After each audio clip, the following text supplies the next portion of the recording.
Hari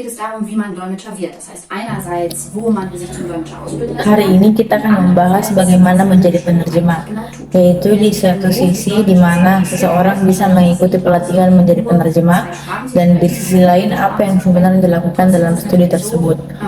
Mereka yang tertarik dengan profesi penerjemah mungkin tahu bahwa hanya berbicara dua bahasa atau lebih tidak cukup, meskipun tingkat yang baik dalam bahasa ibu dan satu atau dua bahasa asing merupakan prasyarat dasar. Bahasa asing dipelajari tetapi tidak semua selama studi.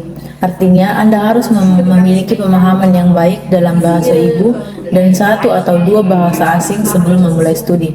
Namun, keterampilan ini harus ditingkatkan seiring berjalannya waktu, terutama pada studi awal.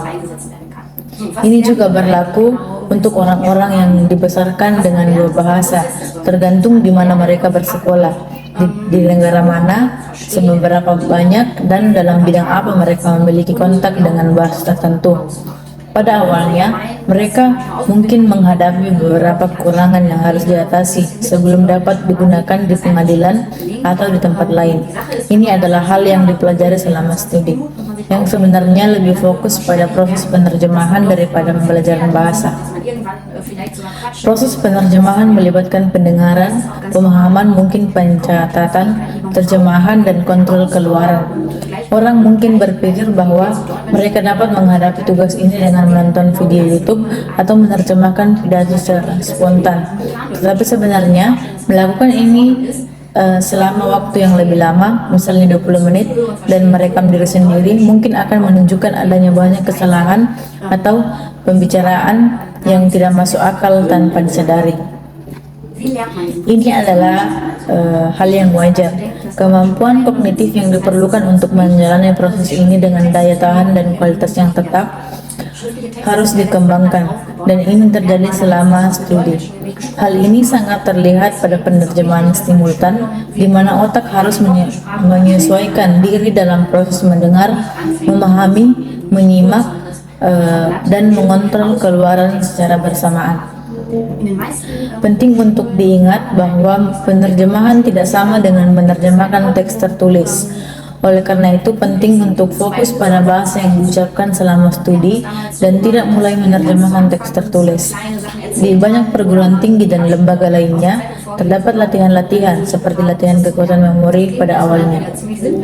Selain itu, salah satu hal yang harus dipelajari dan tidak perlu otomatis pada awal studi adalah menganalisis konteks sebelum mulai menerjemahkan. Ini berarti tidak hanya berbicara begitu saja setelah mendengar tiga kata atau mengira Anda tahu kata-kata apa yang diucapkan.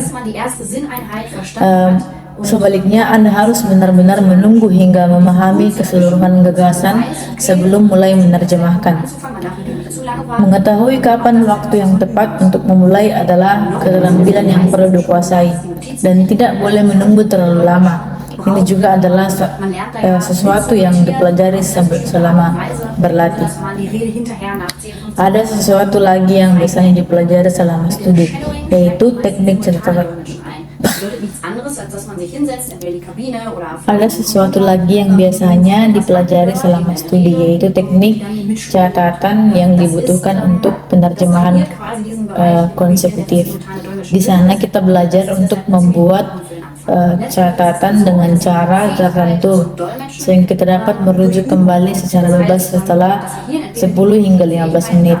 Biasanya kita memulai dengan bintang yang berarti duduk, mendengarkan pidato, dan kemudian secara praktis mengucapkannya.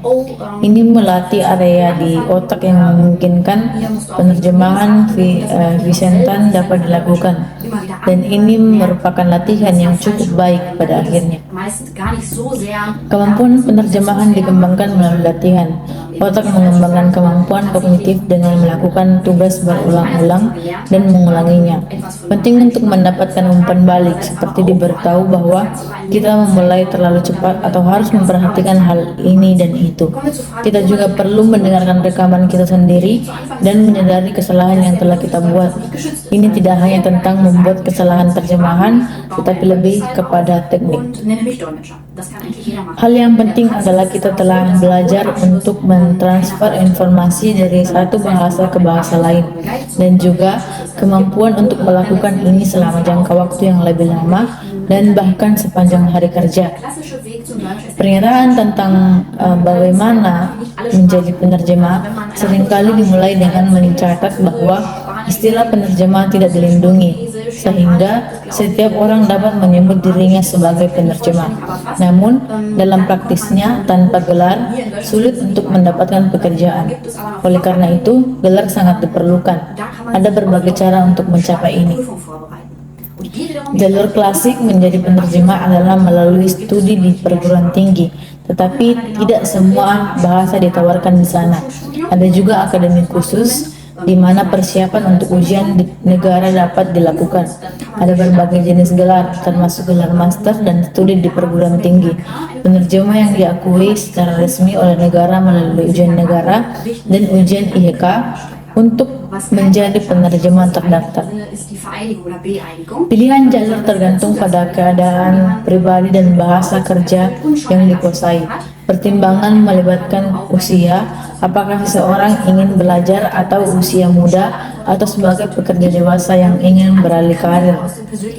Bahasa kerja juga menjadi faktor penting. Apakah bahasa yang ditawarkan oleh universitas di Jerman atau apakah memiliki dua bahasa yang eksotis dan tidak ditawarkan di sana.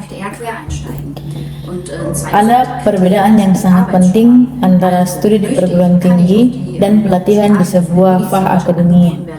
Dalam program master untuk penerjemahan konferensi, Anda akan dilatih untuk menerjemahkan secara simultan dan konsekutif. Sejauh yang saya ketahui, di fah akademian tidak banyak mengajarkan penerjemahan simultan atau setidaknya bukan prioritas utama. Jika ada di beberapa fah akademian, saya tidak tahu dengan pasti, namun mungkin dalam skala yang lebih kecil. Sebaliknya, mereka lebih sering mengajarkan penerjemahan bicara yang sering disebut dengan penerjemahan konstruktif serta teknik catatan. Misalnya, jika Anda ingin menjadi penerjemah untuk Uni Eropa dengan bahasa Inggris, Prancis, dan Spanyol, Anda mungkin perlu keterampilan terjemahan simultan dan konsekutif. Namun jika Anda ingin bekerja di pengadilan dengan bahasa-bahasa tersebut, atau bahkan dalam bahasa dari wilayah Eropa Timur, karena alasan pribadi, mungkin di fah akademia lebih sesuai. Tentang pertanyaan mengenai bahasa yang sebaiknya dipilih, ini tidak dapat dijawab secara umum. Ada bahasa-bahasa besar yang memiliki banyak peluang pekerjaan, seperti bahasa Inggris, Spanyol, dan mungkin juga Cina. Namun bahasa-bahasa yang lebih kecil seperti Italia, dari pengalaman saya, memiliki pasar yang lebih kecil dan mungkin lebih sedikit penerjemahnya dibandingkan dengan bahasa-bahasa besar. Link di bawah video mengarahkan ke beberapa institusi pelatihan terkenal dan bahasa-bahasa yang diajarkan di sana, yang dapat membantu menjadi panduan bagi Anda. Und dazu auch, welche Sprachen man dort eigentlich studieren kann.